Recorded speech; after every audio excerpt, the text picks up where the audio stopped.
যারা এই কাজগুলি করতেছে তাদের আমি ঘুম হারাম করে দিব এবং তারা কোথাও কোনো স্থান পাবে না। দেশের যে বিদ্যমান আইন শৃঙ্খলা পরিস্থিতি সম্বন্ধে আমরা পূর্ণ সজাগ এবং সচেতন।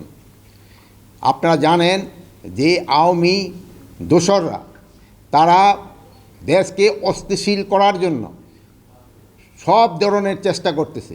যেহেতু তারা প্রচুর টাকা দেশ থেকে স্থানান্তর করেছে, ওই টাকা তারা এখনও ব্যবহার করতেছে। এই টাকা ব্যবহার করে দেশকে একটা অস্থিতিশীল পরিস্থিতি করার চেষ্টা করতেছে। আমরা এইটা কোনো অবস্থায় করতে দিব না। আমরা যেভাবে হোক এটা প্রতিহত করব। দিনে রাত্রে যেখানে আমাদের বাহিনীর প্রয়োজন হবে তারা সেখানে যাবে এবং এটাকে প্রতিহত করবে।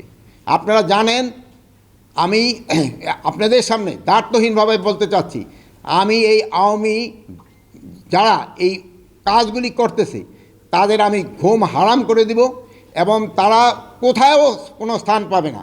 দিনে রাতে যে জায়গায় হোক না কেন তাদের কোথাও কোনো স্থান হবে না।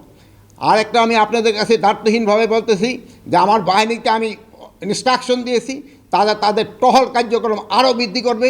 আগামীকাল থেকে যেন কোথাও কোনো কিছু না ঘটে এই জন্য তারা ব্যবস্থা নেবে। এবং আমি বাহিনীর সবাইকে আমি এই ইনস্ট্রাকশন দিয়েছি এবং তারা এইটা ভালোভাবে কার্যকর করবে। এবং তারা যদি ভালোভাবে কার্যকর করতে না পারে তবে তাদের বিরুদ্ধে আমি একটা অ্যাকশন নেব। তো আপনারা দেশবাসীকে আশ্বস্ত করবেন, আইন শৃঙ্খলা পরিস্থিতি দিনে দিনে আরও উন্নতি হবে এবং এটা অবনতি হওয়ার কোনো সম্ভাবনা নাই। এবং দেশকে যারা অস্থিতিশীল করার চেষ্টা করতেছে তাদের কোনো অবস্থায় আমরা ছাড় দিব না।